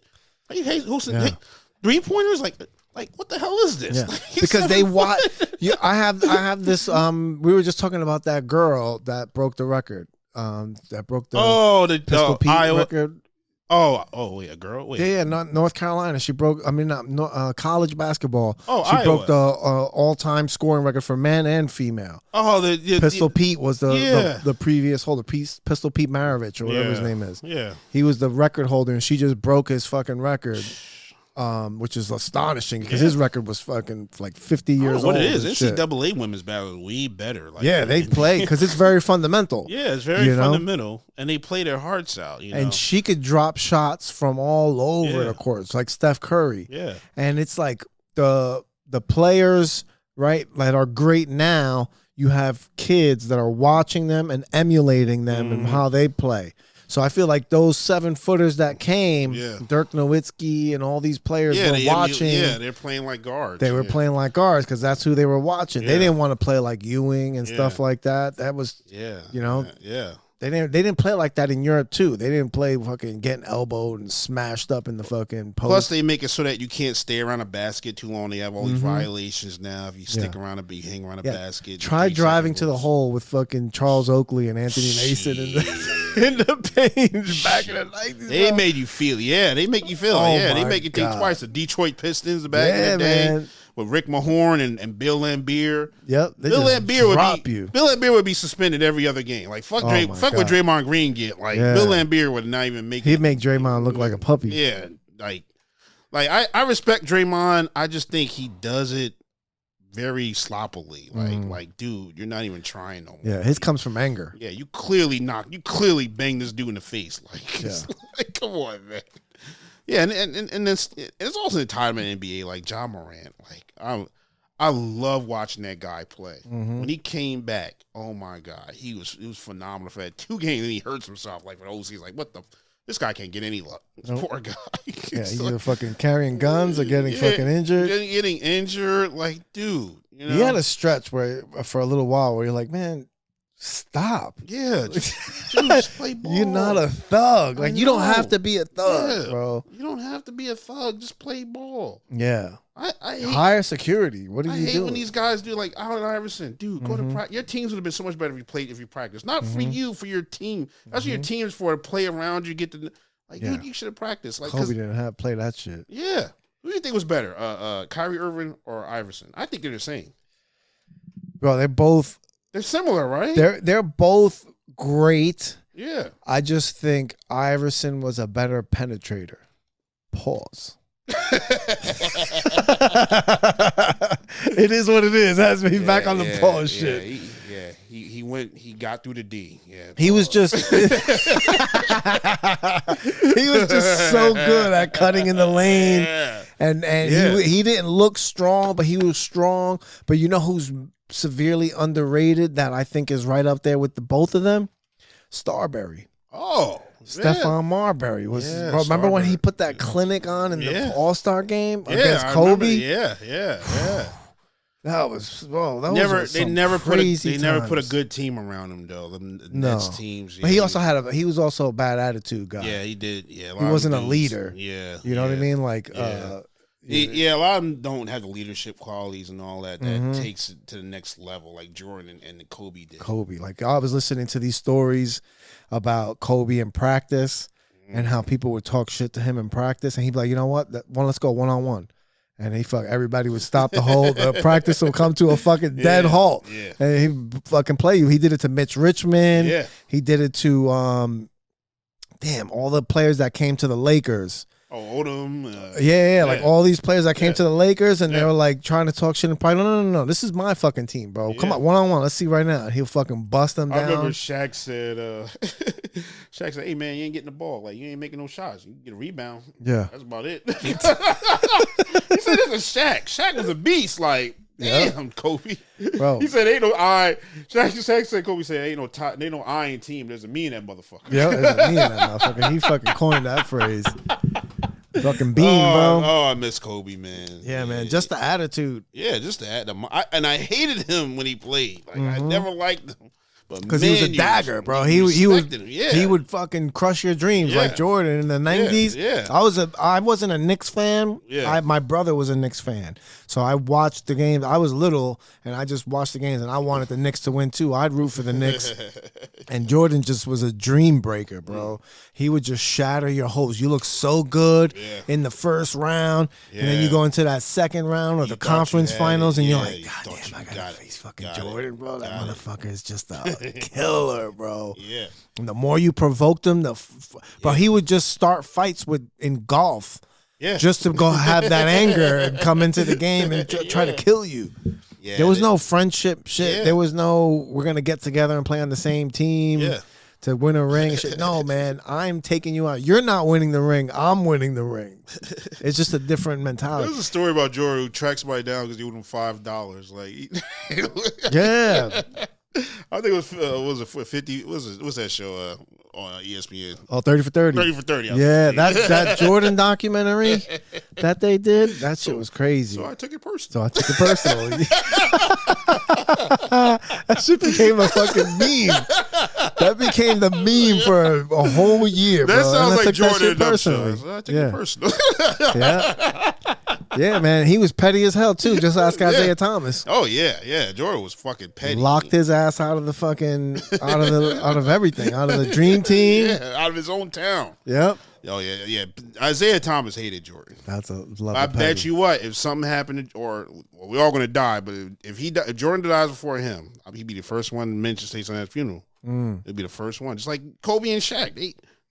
They hate. I'm pretty sure they didn't like each other the whole time they played. But Shaq, the respect he had for Kobe, he showed it. you know? Yep. Because you got to respect it. Like, it's one thing about being a leader. Like, I tell women all the time, like, oh, man, one thing about it, I ain't need no man to lead me and all that. Like, one thing about a leader, you respect him. You might not agree with him, you know, but you have to respect his leadership. You know, that's the thing about being a leader. You got to be respected. You might not make the right decision. Even a quarterback, he might make a bad pass somewhere, interception, all that, but he's the fucking quarterback. He gets the ball. You don't respect him, you can't be on that team, you know? So that's the problem with, like, a lot of people. They authority, respect, and all that. We all got to answer to somebody at some point. We all do. You know, a boss and all that. That's a funny thing. Like, men, oh, man, I ain't no man. But you go to a damn job for $20 an hour, you know, bullshit job, and he tells you what to do, you do it, you know. Yep. Like, you do it every day. What's the problem there? You know, oh, get a check. Like, it ain't shit. You know? We all got to answer to somebody. It's you know, leadership. That's the thing. You make decisions and they respect it. Now, if you're a bad leader, the results. That's the thing. The results. Yeah. You get results. Kobe got results. Jordan got results. You know, say what you want. He got the rings. LeBron's got the rings. Say what you want. Yep. It's about results. Yeah, and then even I feel like even people that aren't getting results could still have the respect of everybody because they're fucking out there trying. Yeah. You know what I mean? They're grinding. Yeah. They're setting the example. Yeah. You know? Yeah. Even with your own family, you know, your kids, you know, you give them a better life, or you give them, well, I wouldn't say a life, but just safety, food, and all that. That's Discipline. the results. Yeah, that's the results. That to keep you, you know, we got to teach our kids to cook. You know, especially the mothers got to teach their daughters to cook. You know, cook. There's some goddamn women out here. Yeah. I was so happy to hear one of my students say their mother taught them how to cook spaghetti. I was like, yes, it's still happening. Yes. Oh God, thank goodness. Yeah, man, I remember home ec class. Yeah, I took home ec. Oh yeah, Don't you even had have to. When I was coming up in 7th and 8th took it grade, in middle school. Yeah, it was in middle school. You had to take home ec. It was what the hell they called? It was home ec. No. It was like there were a series of classes. So like 4 semesters. So one semester would be home ec. The next semester would be computer science. The next semester was going to be shop class. Yeah. And then the next semester was going to be I remember we had knitting class or sewing class in our school. I don't know if it was art, but there was another one. There was definitely art. Yeah, art. It was art. Yeah. But then like in home ec, it wasn't just cooking. They also taught you accounting, like the books. See, we had cooking like class. Balancing your budget. That's the difference in home ec. We had a cooking class where we just cook stuff. Yeah, home ec was more broader than just cooking. It was like household shit. We had parenting in high school I went to. Yeah, where we actually watched little kids. I changed for art. I was like, yeah, fuck these kids. Yeah, fuck these kids. That's a good program. I think that'd be a great program to have in class and like schools again. Yeah, but I don't know. Everything I think with schools, they've given up too much to the state for funding. Like they're so dependent on federal funding. They have to check all these boxes. Well, you don't really get any more independence now. They have everybody, the stuff that's being taught in Newark and the stuff that should be designed for kids in Newark shouldn't be the same for kids in fucking Hasbrook Heights. You know what I mean? Like you have a different home life. When I subbed in Newark, they actually had a school that had a Pathmark inside. Remember Pathmark? Yeah. They had a functioning Pathmark. It was not as big as a Pathmark, but they taught the kids how to ring stuff up and how to, you know, and it was I was like, is it really a Pathmark? You can buy stuff here? Like, yeah, they have food here. I was like, wow. I forgot what school it was. It was one of the vocational schools in Newark, you know. So they have a specialized school for each occasion. You know, they have art and all that stuff. Yeah. I was just so surprised that, I mean, I don't know if it's still there. I would like for schools to teach us civics, accounting,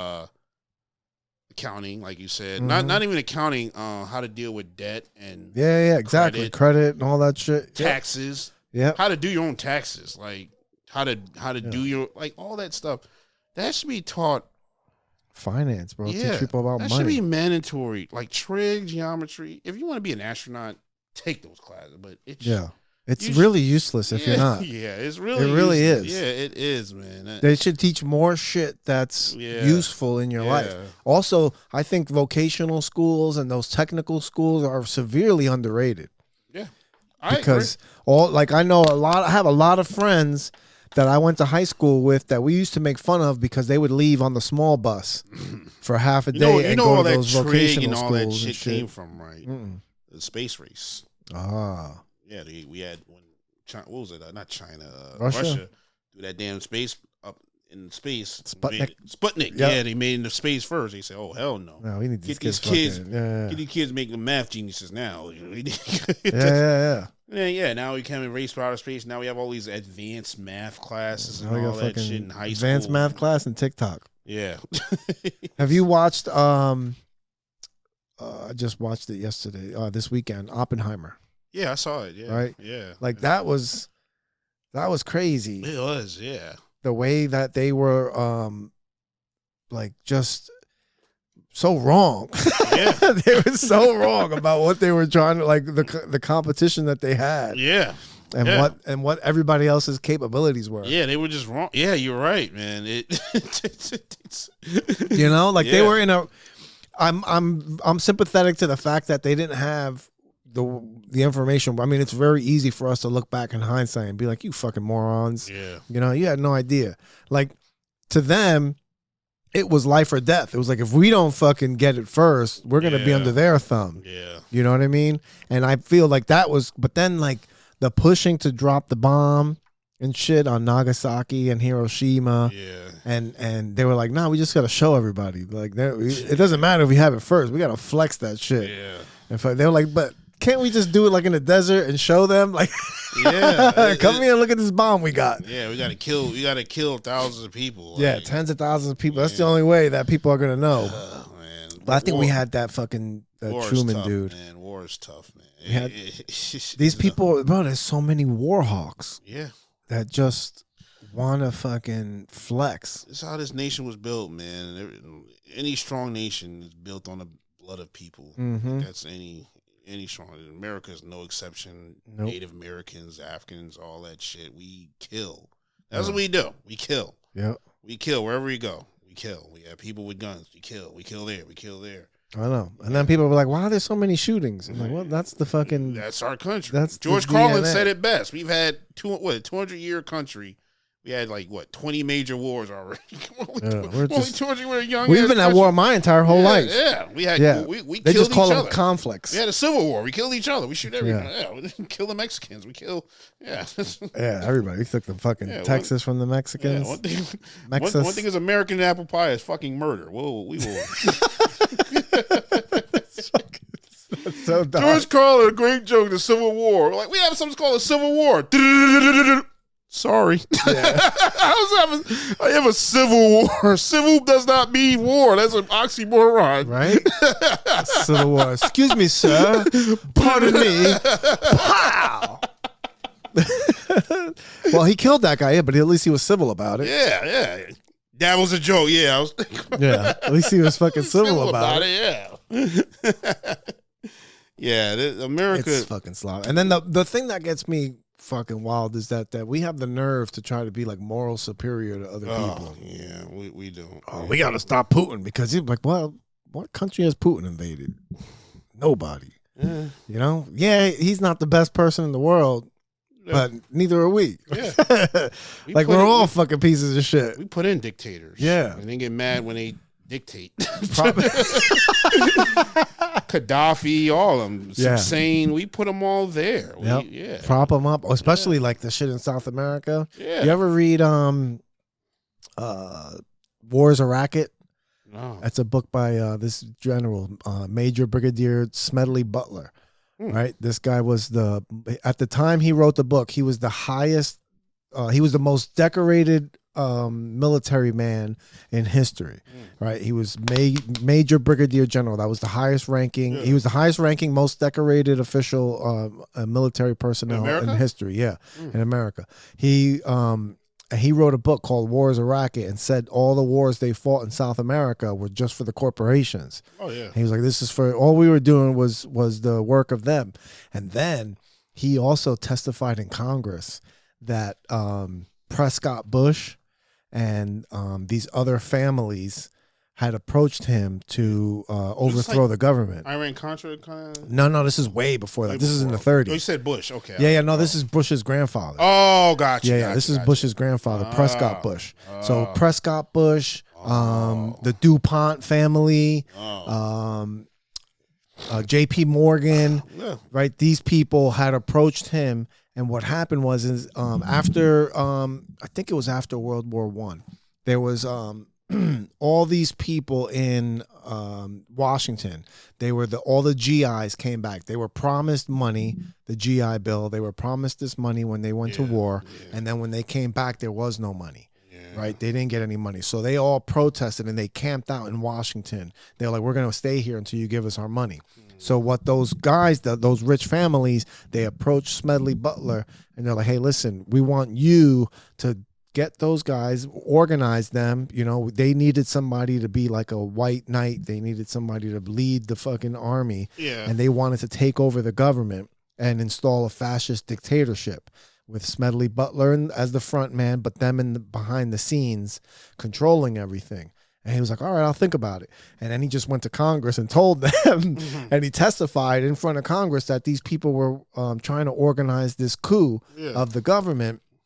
And no, this was before the Federal Reserve. So it wasn't the 1930s. It had to be like 1912 or some shit. I don't know. My dates probably be all fucked up. But they he went and testified to Congress what happened. Congress came back after their investigation and they're like, all right, we think that we believe you, like this is on the record. Yes, there is a fucking conspiracy to overthrow the government, and that's where it stayed. And then later on they had the fucking Federal Reserve came out. So they were like, we couldn't do it this way. So now instead we'll have the Federal Reserve, which is a private bank. That's not a part of the government. It's just got a nice snazzy name like it is part of the government, Federal Reserve. Yeah, it's a private bank. Controlled by these people. And that's the conspiracy with the Titanic. That the Titanic was sunk on purpose because all the rich people that were on the Titanic, the people that died, were the wealthy families that opposed the Federal Reserve. That they were like, that's a terrible idea. We can't do that. We have to stay like on the gold standard. Give me your conspiracy about this submarine sinking. Which one? The one that sunk. The one that imploded? Yeah, the imploded one. Oh. Give you a conspiracy. I think they're just stupid. I think they were just stupid, bro. Just fucking greedy dummies. There was no, right? Because the dude took his son. Like, there was nobody. The fucking owner of the company was on it. Yeah. They're just fucking dumb. I don't know. I don't think they were. How much did they pay to get on that damn? They had to pay like $600,000 or some shit. $600,000 on your own death. God damn. Damn. Just to get fucking imploded. Yeah, that's scary, man. I would. Oh, at least it was instant. The way they showed. Did you ever see the video? There's like a video reenactment of what it was like. Oh, so it's like the minute it cracks, it's just like just instant. Crushed. Yeah, just instant because you're under a tremendous amount of the pressure of the And they were talking about the one dude that this guy got fired. Right, he was an engineer. Yeah, he was trying to warn him, and they fired him for it. Yeah, he was a whistleblower. He's like, "Look, man, y'all gonna die. You can't use this stuff. This stuff isn't made for this shit. You can't fucking put people down there." And they're like, "Nah, shut the fuck up. I'm fine." And the souls of Titanic. Yeah. Like, we got some company. Right? Yeah, they got crushed right near the propeller. Oh, the Titanic. Yeah, they got crushed where they got down. They were like by the propeller. Oh, so they made it. They're like, oh, look at this shit. And they fucking. Jesus Christ. Yeah. I feel bad for the kid, though. What's fucked up is that. With his dad. What's fucked up is that they heard them on the radar. Like they heard that they were having problems. Yeah. And then all of a sudden the signal went dead. And it was like, I don't know if the joystick, because bro, they were fucking operating on a Logitech controller. Yeah, like a fucking PlayStation controller. Yeah, bro. It's like, oh my God, are you insane, bro? Like, do the Street Fighter move, up, down, X, Y, B. You know what? I said it's up, down, left, right, left, right. Hadouken, do something. I said I can't make jokes about that submarine because I fly Spirit. I said, karma's a bitch. Yeah, I fly Spirit too, you bro. You fly Spirit, you talking shit. I fly Spirit. But you know what's funny too is I fly Spirit because it's cheap. But after you pay for baggage and shit, it's just that JetBlue fucking price. Yeah, the thing about Spirit, how you get off cheap and you don't bring anything with you. Right? Yeah, bring a book bag you can fit in that little tight ass spot. Yep. You don't want to drink any water or food or eat anything, no Skittles, no shit like that. You take a little 2-hour flight, cramped up in a little space, and get off the plane. Yeah, you will save about $60-$70 on a flight. Yeah. But if you have to bring shit, you want fucking water. Yeah, you're gonna. You gotta pay, bro. I hate like when I fly Spirit and I remember I was in Vegas. I was smart. I brought a plastic bottle when I went to Plainfield for a job. They gave me a plastic bottle. I brought it with me, and because you bring water, you can fill your water bottle as long as you go in. In Vegas it was 120 degrees. I left that shit in the front seat. That shit melted. Get the fuck out of here. The plastic bottle? Yeah, the plastic bottle. Oh my God. I looked at it, I was like, what the fuck? Well, that's hell. You're in hell. Yeah. So I bought a I love Vegas shiny ass glad, bottle I can bring on the plane. Like, yes, I'm gonna buy $12. I bring it, I fill it with water because it was hot. I was at a rental car place, I fill it with water. I get to the thing and it goes through. I was like, what the fuck? And she said, it has what is in it? I'm like, water? Yeah, I gotta throw it away. Can't you just dump the water? Like, no, you gotta throw it away. Fucking kidding what? Me? Yeah. $12 thrown out. So ridiculous. Just because I forgot to dump the water before I would do the thing. I hate dogs. It's so ridiculous. The fact that they still make you take your shoes off and shit. Yeah, there's no more fucking shoe bombers. Stop this nonsense. Yeah, it's like that's how they won, by inconveniencing us. Yeah. More than I mean, 9/11 was bad, but really they won by just the overreaction we did. Just make with everything. But I think the overreaction is just about control. Yeah. It's like, look, let's see what else we can make them do. Look, we can make them stand 6 feet apart. Yeah. There ain't no scientific basis on it. There's no fucking, let's just make them stand 6 feet apart. That's it. Yeah. I hated the pandemic because it was just, I felt on both sides of everybody because you had people dying. I know people died from COVID. Yep. My best friend's fucking father died. I told my friend, like, you know what? We can get rid of the code if we do this shit right, but ain't nobody gonna do this shit. Like, but if you get rid of germs, the code virus can go. Like, no more codes. Like, but yeah, we're not doing it. It's just too hard to make people go against their nature. Human beings need to be. We're social animals. We like making mistakes. Yeah, we like making mistakes. We like being around each other. We like doing stuff. We have sex. We do all kinds of stuff together. That's why being alone is such a crazy idea and concept. But we back in the day, if you were alone, you're dead. It's torture. Yeah, not even that. They fuck you up in solitary confinement. They fuck you up. You're dead because you couldn't survive by yourself. You need a community. You need a community. You got a fucking lion chasing you. You by yourself. That's your ass. That's your ass. You need somebody to be slower than you. Yeah. So you can get away. Yeah, that's that, or just fight the fucking lion together. A lion see like 5 motherfuckers. He gonna think twice. Yeah, he gonna think even big as him. Like he knows he can't beat 8 big ass dudes. Even though it's a lion. I was watching this video of they're fucking showing in Africa. These fucking dudes are in this field playing soccer. Yeah. And shit. They're over there playing soccer. The guy has the camera, and all of a sudden he like zooms out and then pans to the left, and it's just fucking 2 lions sitting there fucking watching them play soccer. It's like, are they watching the game or are they fucking looking at the menu? Yeah, looking at the menu. That's what they're fucking doing. One of them going to pass out. Hell yeah. But what was a dangerous animal in Africa? What? Hippo. Hippo's a fucking mean motherfucker, bro. They jump to the water and it's fuck. Yeah. But you know who fucks a hippo up? Elephant. Bro. I saw that. Elephant. You saw that gored him. Elephant just walked through the hippo. Hippo's like, no fucking problem. Back up. There was like one hippo that got a little frisky with the elephant and tried to fucking try him. The elephant fucking charged him. Just put that tusk right in the fucking side. That fucking the way that I like the way hippos run. They got that fucking bounce to him, and he fucking ran away. His fucking shit was trickling. He was like, all right, I learned that fucking lesson. You ever heard about an elephant? They killed this baby. This village. They killed his baby, and this motherfucker killed the person. he killed the person, and then they had a funeral for the person. You know, this fucking elephant came and fuck the funeral. Yeah. Fuck this whole casket. I'm like, yo, this motherfucker ain't fucking. Yeah. Rest in peace, my ass. Yo, elephants are smart. Stomp this motherfucker out. They're smart, and they don't forget. They don't forget. They remember. Forget about that fucking. I don't forget shit. I forgive. I don't forget. They don't forgive, and they don't forget. Yeah, elephants will fuck you up. You and your whole fucking life. Yeah, elephants will fuck you up. Yo, yeah, the whole fucking. I would love to go to like Africa and do the whole safari shit. Oh yeah, that'd be. It just seems like a lot of work though. I mean, you got to go through a whole schedule of vaccinations. Yeah. You got a fucking long ass flight. I think the flight scares me more than the vaccine. I could take the vaccinations. I don't give a shit about that. I work in a school. I get everything shot up in me. Put it in me. I'm like the Tuskegee experience. I get kids coughing in my face every day, man. Yeah, I've been talking about this now. I'm like, I hate to be like all these fucking post-pandemic parents.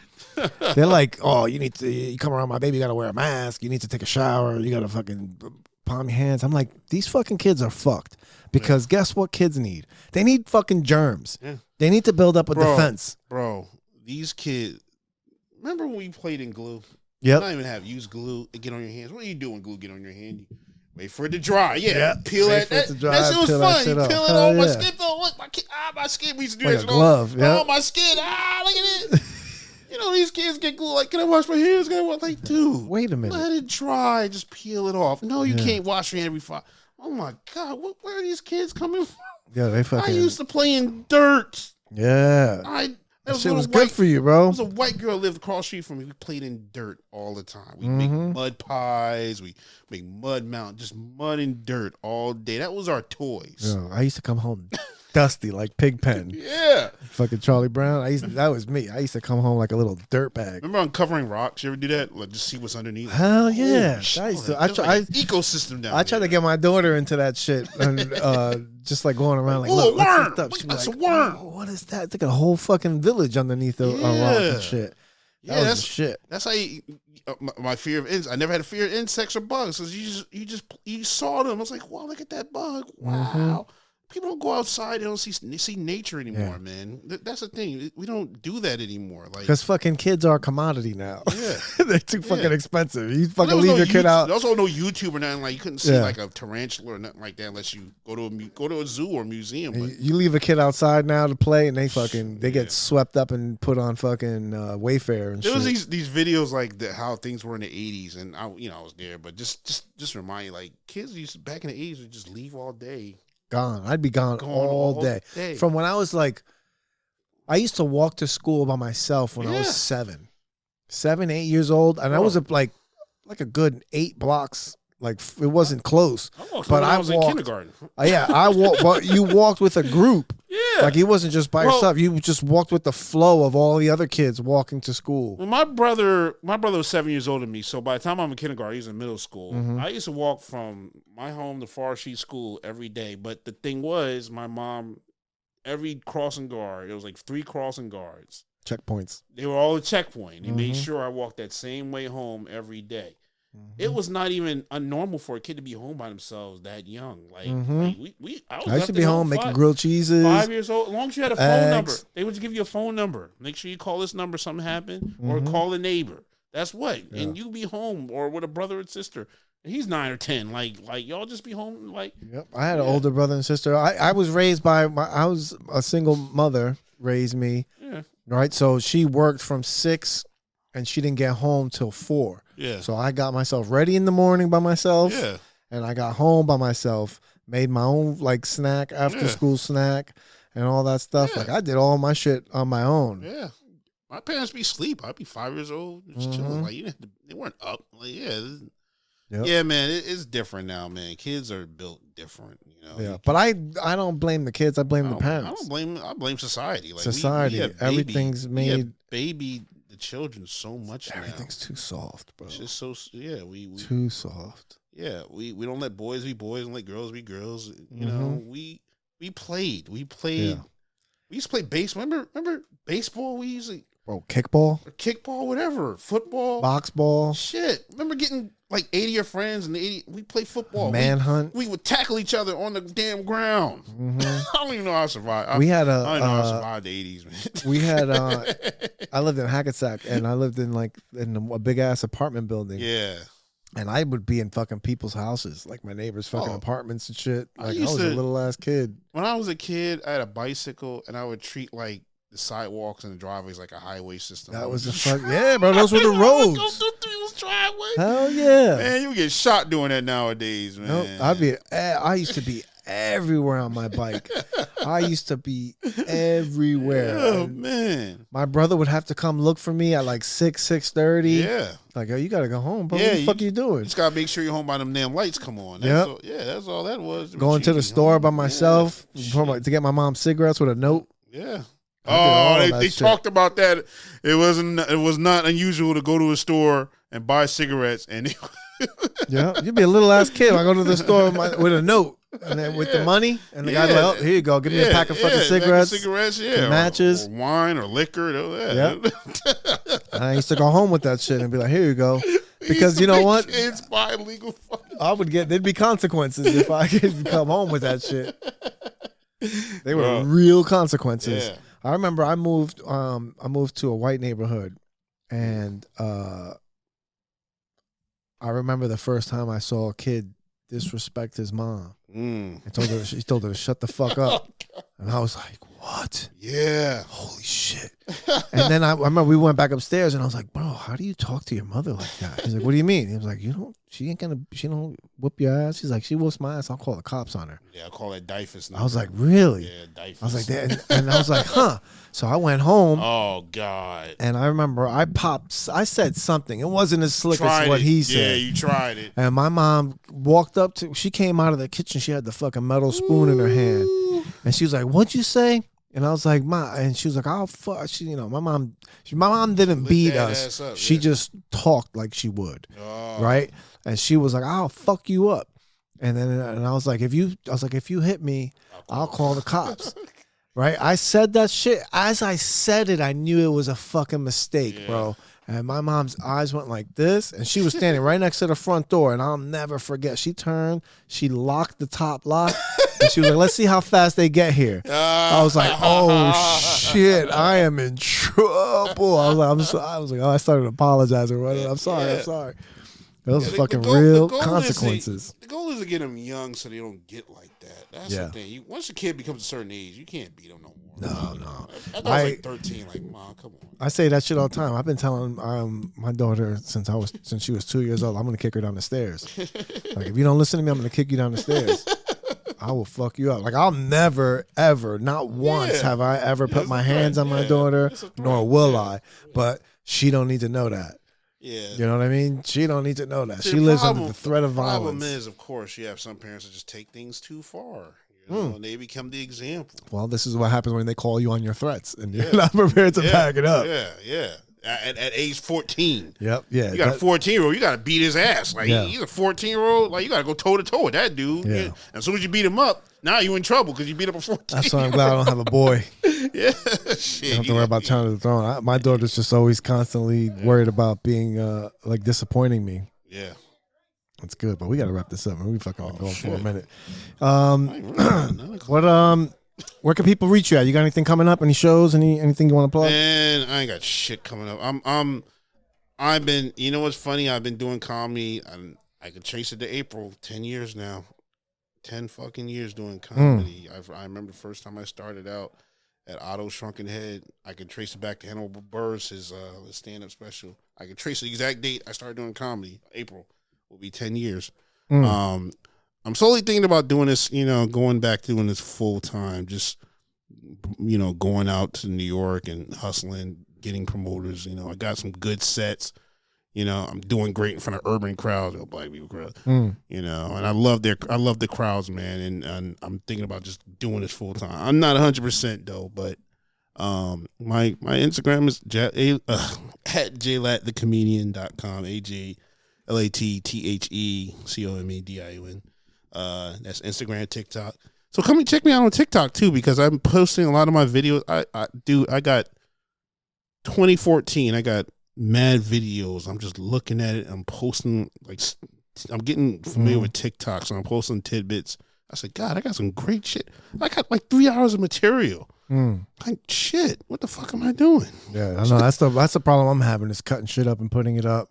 You tape your sets? Yeah, I've started to tape more. Yeah, I do it, man, because it reminds you of material. Like, yo, I said this. That shit was butter. I lose books. I lose my books all the time. There's actually an app, stand-up app, where you can put your sets or even jokes in it. Yeah. It's like the joke app or some shit. Yeah, it's a joke app. Yeah, with a little devil on it or something like that. I don't have that. I have one. It's like a microphone. It's called stand-up, but something like that. I think it's a microphone with horns or some shit. I have that. I had that app, and it's a really good Mac, Apple, something like that. Yeah.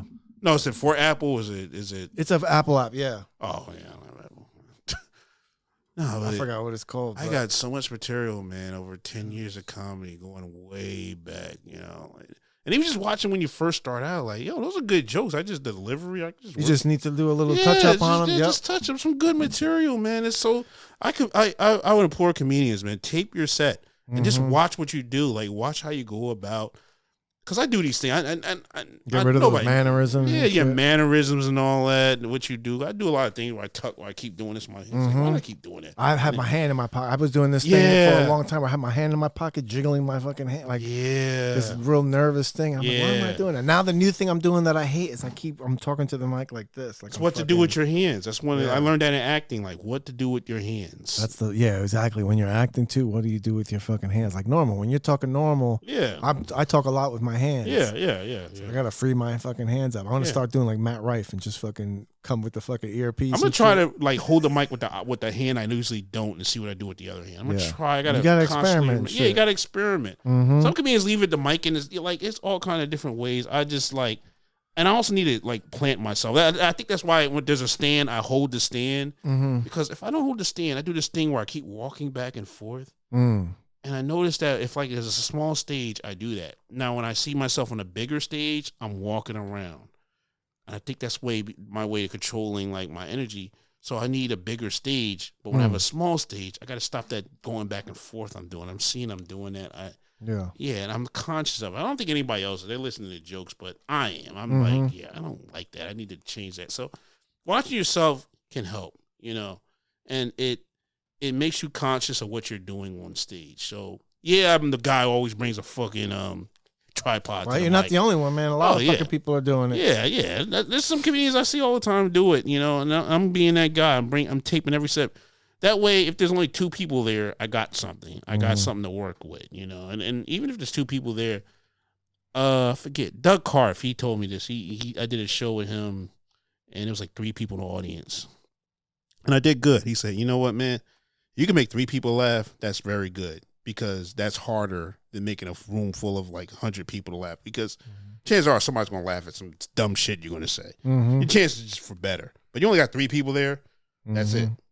That's it. If they they don't like it, you bomb. Like, you didn't entertain. There's no contagious laughter there. You didn't do your job, and your job is to entertain. You know, that's the first and foremost. George Carlin never forgot to be funny. He could say the most craziest shit, but he never forgot to be funny. A lot of comedians are forgetting to be funny. They want to shock. They want to say the N-word. They want to do this shit. Yeah. That's not funny. Yeah. It's edgy. You're an edgy motherfucking comedian. White boy saying N-word. Ooh, but I just saw a video from this guy on Instagram. I forgot what his fucking name was, but he just said that Sam Tripoli gave him advice and was like, before you're fucking edgy, be funny. Yeah. Be funny first, then you can be edgy. Then you can be edgy. Yeah. Make the people laugh. That's your job first. Sam Tripoli, co-owner of the Dojo of Comedy. Yeah. He'll be here Friday for 2 shows on the 8th. Anyway, thanks for coming through, JLat. No problem, quick man. shout out to the sponsors, NJNY PoolTableService.com. If you're moving your pool table in the tri-state area, call the A-Team.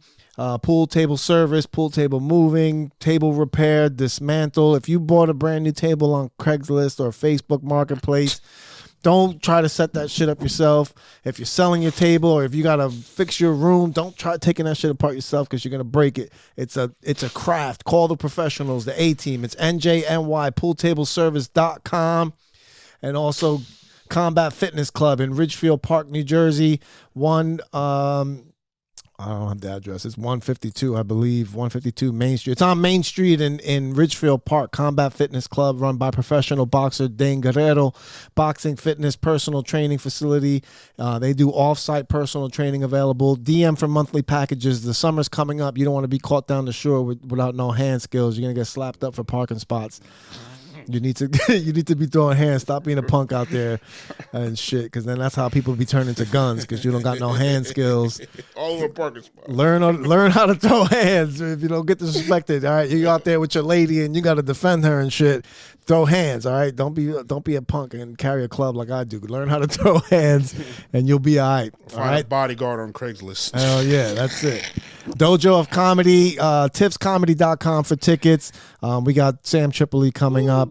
We also got Dojo Door Guy and Friends this 21st, March 21st. JLat, I'll hit you up for April spot. Have you come through at the dojo. I'm trying to bring people that don't perform here a lot, give people chances, baby. Get on the fucking big stage. All right. Thank you guys for tuning in. All right. Have fun. Be happy. You're listening to my dad of the Vic Cedeno.